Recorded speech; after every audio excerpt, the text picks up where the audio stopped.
Well, like I know we talk a lot about some of the different scenarios that founders have to think through, as well as also kind of where their tolerances are, their ranges of where they think are going to be acceptable potential exits.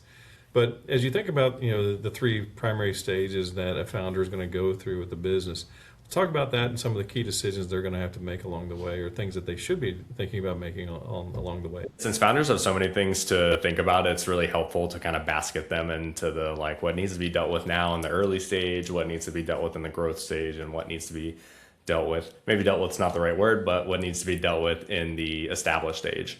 And so some of those things that are primary, that are front of mind in the early stage, are going to be something that we talked about earlier, knowing your personal and business runway, having your estate basics handled, so making sure you just have proper insurance in place to make sure that the business will still run if something happens to you. And then as well, like a will, healthcare directive, POA, stuff like that, in case somebody else needs to make decisions on your behalf. And the legal basics as well, having a clean entity set up, having an operator agreement in place, and having your cap table organized from the beginning. And a last thing that would be front of mind, I think, just during the early stage, besides those insurance protections, is also making sure that you have good debt management. So you don't want to combine your personal and business life too much.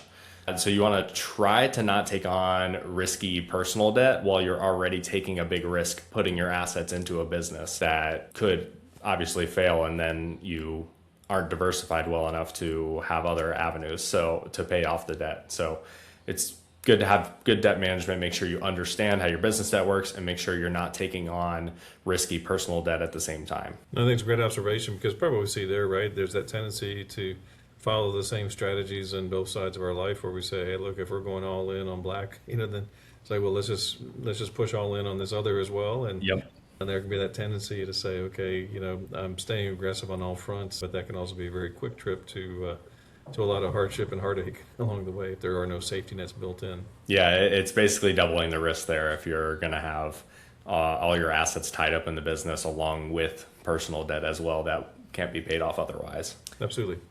Well, when you see the early stage pieces, we've just talked about that, but also in the growth stage, what are some of the things you see in that growth stage that folks should be thinking about? Yeah, when you're in the growth stage, you have more capacity to do some formal planning. So it's less making ad hoc decisions and more thinking about where the milestones are and what you're going to do at those milestones, when you need to raise more, things like that. And it's just getting acquainted with the different levers that you have and when to pull them. Another, I guess not a concern, another development that happens during the growth stage is you have more opportunities to deconcentrate your equity and to diversify more. So there might be certain times, like when you raise, that you can actually take a portion of your equity down and maybe diversify that into other investments.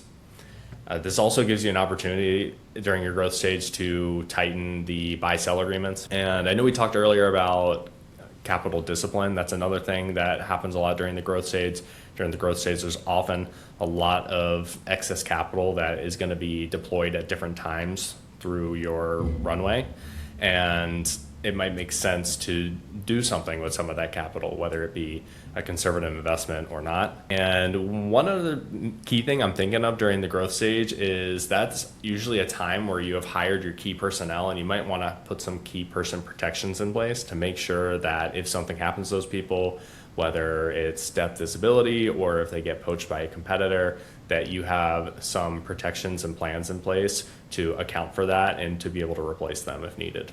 Great ideas there. And I think as well, part of what you mentioned there in regard to diversification, that's something I know we see a lot of folks where there does tend to be the tendency to go for the home run. And kind of like with any baseball game, right? There's going to be some singles, some doubles, some triples in there. Yes, you'd love to get home runs every time, but that can be a really quick way to lose a lot if it's nothing but swinging for the fences every time instead of being strategic in the hit placement as well. Yeah, and it becomes a lot more applicable as well for serial entrepreneurs who have been through this before, and they know that sometimes there are right times to take some secondary sales or to liquidate some stock in order to make sure that you can take care of yourself on the personal side too, whether it's pay off some personal debt or fund some major life expenses. There's going to be times where you need to diversify, but also just live your life as well. Yeah, take some money off the table.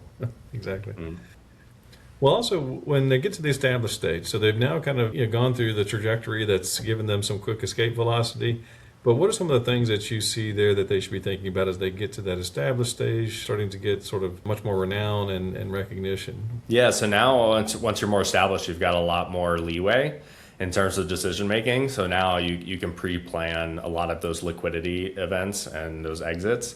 And as well, you can long-term plan the tax strategies behind that as well. So you can make sure that your tax strategies are aligning with the liquidity playbook that you have decided to put in place. Another thing that you have, like I said, since you have more leeway and options in the established stage, there's some things that you might not have considered before that you might want to consider now. For example, legacy planning and philanthropy.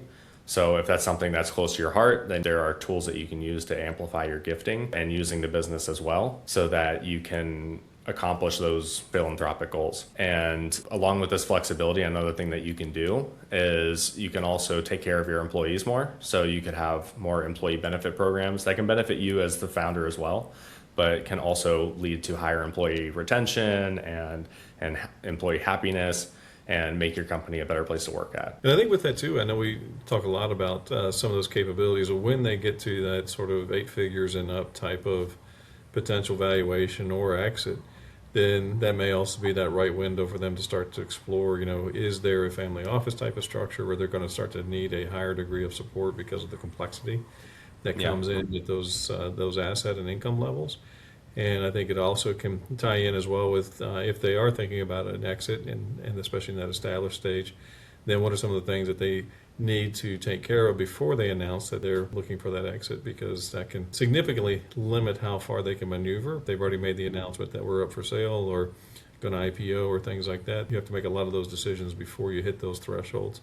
Otherwise, you're preempted from what can be some significant tax avoidance types of capabilities. Yeah, and often the planning for that kind of thing, like a secondary sale or an IPO, that starts happening 18 to 24 months beforehand. So it's actually multi-year planning. Fantastic. Thanks for sharing your insights on how to turn uncertainty into a plan. And we'll look forward to hearing more from you regarding the technical detail about how to stay calm.